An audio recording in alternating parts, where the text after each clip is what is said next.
Election की आज खड़गे बनाम थरूर की किस्मत बैलेट बॉक्स में कैद हो गई, यानी देश की ग्रैंड ओल्ड पार्टी के नए अध्यक्ष ताजपोशी से एक कदम दूर हैं। 19 अक्टूबर को आधिकारिक ऐलान होगा। आज चुनाव कांग्रेस अध्यक्ष पद के लिए हुआ, लेकिन कांग्रेस की टॉप लीडरशिप ने थरूर और खड़गे से ज्यादा बार बीजेपी के नेशनल प्रेसिडेंट जेपी नड्डा का नाम लिया। आखिर अध्यक्ष पद के चुनाव के दौरान कांग्रेस को बार बार बीजेपी क्यों याद आई, देखिए।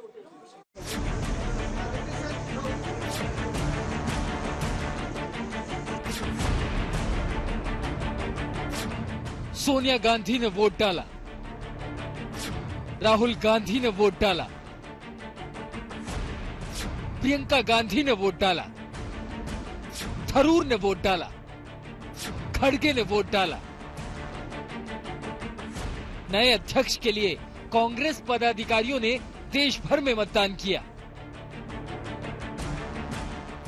कांग्रेस पार्टी के 137 साल के इतिहास में ये छठी बार है जब कांग्रेस के अध्यक्ष पद का चुनाव हो रहा है। और यहाँ पे आप देखिए एआईसीसी हेडक्वार्टर्स में कांग्रेस की कार्य समिति की वोटिंग के लिए इंतजाम किए गए हैं। अब आप देख सकते हैं कि 10 जनपद से सोनिया गांधी अब एआईसीसी हेडक्वार्टर्स की तरफ आते हुए, और यहाँ पे सोनिया गांधी के साथ प्रियंका गांधी वाड्रा भी आपको नजर आ जाएंगी।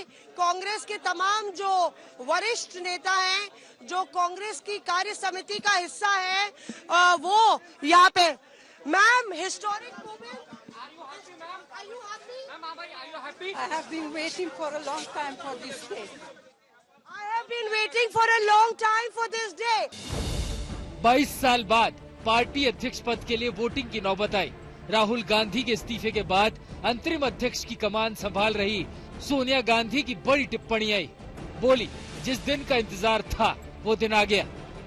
Ma'am, are you happy? अध्यक्ष पद के चुनाव की व्याख्या सोनिया गांधी ने इन शब्दों में की, लेकिन कांग्रेस के सीनियर लीडर्स ने अपनी अपनी व्याख्या की। खड़गे बनाम थरूर की चुनावी लड़ाई के नतीजों से पहले रिजल्ट डिक्लेयर करते दिखे। सर्टिफिकेट ये कि हमारी पार्टी में सब कुछ ट्रांसपेरेंट है। पर्दे के पीछे तो बीजेपी के संगठन का पूरा सिस्टम है। सुनिए, कांग्रेस नेताओं ने गोल शिफ्ट करते हुए लड़ाई को नड्डा बनाम कांग्रेस बना दिया। बीजेपी में कभी आपने चुनाव सुना? अभी नड्डा साहब का कार्यकाल 2 साल के लिए बढ़ गया, तो बढ़ गया। कई चुनाव सुना आपने? तो चुनाव होते थे, मनोनयन कभी नहीं हुआ। हाँ, जब कोई दूसरा उम्मीदवार होता है तो चुनाव। Why don't you ask the question to Modi? Who is Nadda? Is Nadda not a remote control of Narendra Modi? Here it is not the situation. Yeah, actual remote control rule is happening in the BJP, not in the Congress. ये सवाल उन लोगों पर लागू होता है जिनके यहाँ कोई चुनाव ही नहीं होता। वो किसकी रबर स्टैंप है? उनको बनाया किसने? हम तो नड्डा जी से पूछते हैं। एक्सटेंशन तो आपने ले ली, जवाब तो दीजिए लोगों को कि आपको वोट किसने दिया था। 2 लोगों ने दिया था, मोदी जी और अमित शाह जी ने, या 4 लोगों ने दिया था, जिसमें 2 नागपुर के होंगे, दत्ता जी और सरसंघ चालक। तो इस तरह के सवाल उनको नहीं पूछने चाहिए जिनके यहाँ, जिनके घर शीशे के हैं ही नहीं, पारदर्शिता ही नहीं है, जिनके घरों में पर्दे डले हुए हैं। वो दिखाना ही नहीं चाहते कि वो अपना अध्यक्ष कैसे चुनते हैं। बीजेपी का मुख्य हमला ये था कि कांग्रेस पार्टी पर गांधी परिवार अपना कब्जा जमाना चाहता है। कांग्रेस का अध्यक्ष गांधी परिवार का ही होगा। आज का चुनाव बीजेपी के उन तमाम नेताओं के मुंह पे राजनीतिक तमाचा है जो कहते थे कि कांग्रेस सिर्फ एक परिवार की पार्टी है। ये तब है जब खड़गे को कांग्रेस के ऑफिशियल उम्मीदवार की तरह पेश किया गया और थरूर को गांधी परिवार के विरोधी की तरह। तभी तो आज भी मल्लिकार्जुन खड़गे यही सफाई दे रहे हैं कि गांधी परिवार का उनकी उम्मीदवारी से कोई लेना देना नहीं है।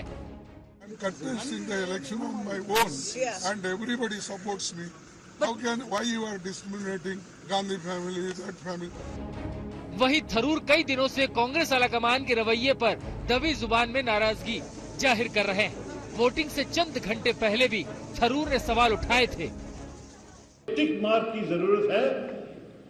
मेरे ख्याल में एक टाइम पे कहा था कि नंबर 1 लिखना पड़ेगा। कुछ लोगों के मन में कंफ्यूजन हो गया, तो मिस्त्री साहब ने मान लिया है कि टिक मार्क करने से भी आपकी वोट वैलिड हो जाएगा। थरूर की शंका गलत भी नहीं है, क्योंकि नामांकन के दिन ही तय हो गया था कि परिणाम क्या आएंगे। खड़गे के सपोर्ट में पूरी कांग्रेस खड़ी है और खड़गे कोई और नहीं बल्कि गांधी परिवार के विश्वास पात्र है। तभी तो नतीजों से पहले ही सबको पता है कौन जीतेगा कौन हारेगा।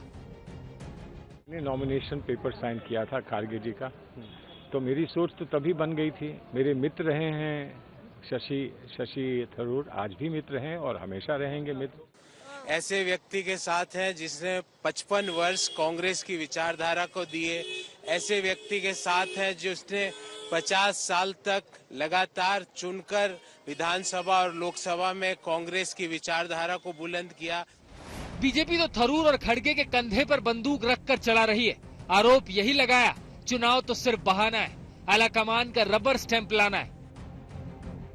बड़ी बात ये कि नए अध्यक्ष के सामने चुनौतियों का अंबार है। राहुल गांधी भारत जोड़ो यात्रा पर निकले हैं, वहीं गुजरात और हिमाचल में चुनाव है। हिमाचल में चुनावों की डेट का ऐलान हो चुका है, जबकि गुजरात का बाकी है। लेकिन चुनावी मैदान में वार पलटवार के लिए सियासी सेनाएं तैयार है। कार्टून वॉर जारी है। चुनौती सिर्फ चुनाव में पार्टी के प्रदर्शन तक सीमित नहीं है, बल्कि राजस्थान में गहलोत वर्सेस पायलट की फाइट में निर्णय लेने का भी है। मतलब ये कि नए अध्यक्ष के सिर पर कांटों का ताज होगा। मौसमी सिंह और सुप्रिया भारद्वाज के साथ आज तक ब्यूरो।